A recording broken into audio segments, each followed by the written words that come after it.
നിങ്ങളുടെ favourite shows ഇനി ഒരിക്കലും മിസ്സാവില്ല. ഇപ്പോൾ C5 കാണും നിങ്ങളുടെ ഫേവറേറ്റ് ഷോസ് തികച്ചും സൗജന്യമായി. സ്ത്രീകളെ ക്ഷമിക്കണം, സംഭവിക്കാൻ പാടില്ലാത്തൊക്കെയാ സംഭവിച്ചത്. ജോത്സ്യം പറഞ്ഞതനുസരിച്ച് ഇനി ഒരു 3 മാസം കഴിഞ്ഞ നല്ലൊരു മുഹൂർത്തമുള്ളൂ. ചേച്ചി ഇങ്ങനെ സുഖമില്ലാതെ കിടക്കുമ്പോ അങ്കിൾ ഇതൊക്കെ ഓർത്ത് ടെൻഷൻ അടിക്കേ വേണ്ട. ശുഭകാര്യങ്ങൾക്ക് ഒരുപാട് തടസ്സങ്ങൾ ഉണ്ടാവുമെന്ന് എന്റെ അച്ഛനമ്മയും പറഞ്ഞ് ഞാൻ കേട്ടിട്ടുണ്ട്.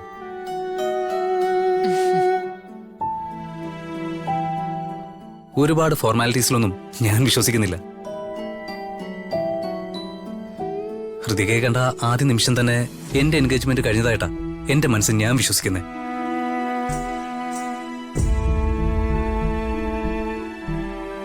കുടുംബജീവിതത്തിന്റെ അടിസ്ഥാനം പരസ്പര സ്നേഹത്തിലല്ലേ അങ്കിൾ? എനിക്കും ഹൃതികയ്ക്കും ഇടയിൽ അതുണ്ടെങ്കിൽ പിന്നെ എൻഗേജ്മെന്റ് ചടങ്ങ് മുടങ്ങിയതിൽ എന്തിരിക്കുന്നു? കേട്ടില്ലേ പ്രതാപ, ഇത് തന്നെയാണ് ഞങ്ങൾക്കും പറയാനുള്ളത്, അല്ലേ ശ്രീയല്ലേ? അതെ. ഈ ജാതകത്തിലൊന്നും എനിക്ക് യാതൊരു വിശ്വാസവുമില്ല. പിന്നെ വിശ്വസിക്കുന്നവരോട് ഒരു എതിർപ്പുമില്ല. അംബിക ആന്റിക്ക് ഇങ്ങനെ ഒരു അവസ്ഥ ഉണ്ടായ സാഹചര്യത്തിൽ ഇനി മറ്റൊരു ദിവസം എൻഗേജ്മെന്റിന് പ്ലാൻ ചെയ്യേണ്ട കാര്യമൊന്നുമില്ല. അതെ, നമുക്ക് നല്ലൊരു ഡേറ്റ് ഫിക്സ് ചെയ്ത് വിവാഹം അങ്ങ് നടത്താം. വർമ്മ എന്തു പറയുന്നു? ശരി, അങ്ങനെ ആവട്ടെ.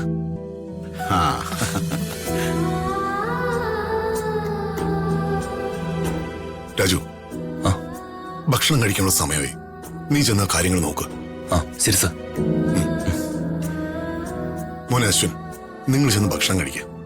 ഞാൻ ചേച്ചിയെ കണ്ടിട്ട് വരാം. ശരി അങ്കിൾ, നടക്കച്ച. വാ.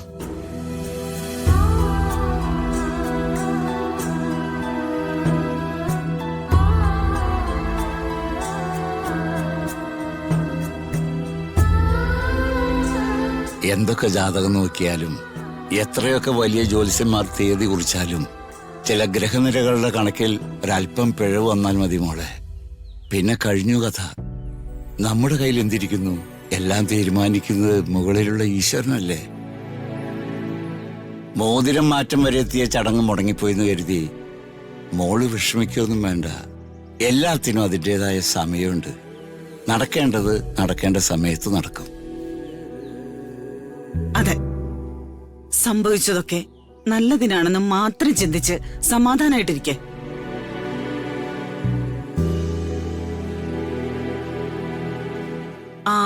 അംബിക മാഡത്തിന് ഇപ്പൊ എങ്ങനെയുണ്ട്?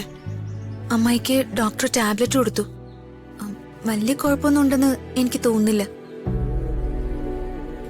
ഇനി അമ്മായിക്ക് എന്തെങ്കിലും പ്രശ്നം ഉണ്ടെങ്കിൽ അത് നിങ്ങളോട് അവര് ചെയ്തതിന്റെ ശിക്ഷയായിരിക്കും.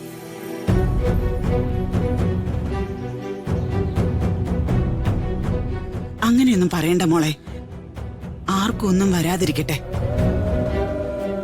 അംബിക മാഡത്തിന് വേഗം സുഖാവട്ടെ എന്നാ എന്റെ പ്രാർത്ഥന. മോള് കൂടുതലൊന്നും ആലോചിക്കുകയും വിഷമിക്കുകയും ഒന്നും വേണ്ട.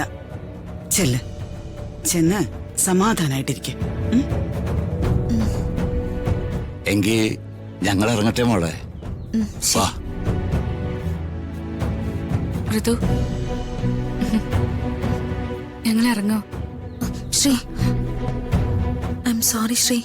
അതൊന്നും സാരമില്ല. ഡൗൺലോഡ് ചെയ്യൂ C5 ആപ്പ്. കാണൂ എല്ലാ എപ്പിസോഡുകളും സൗജന്യമായി.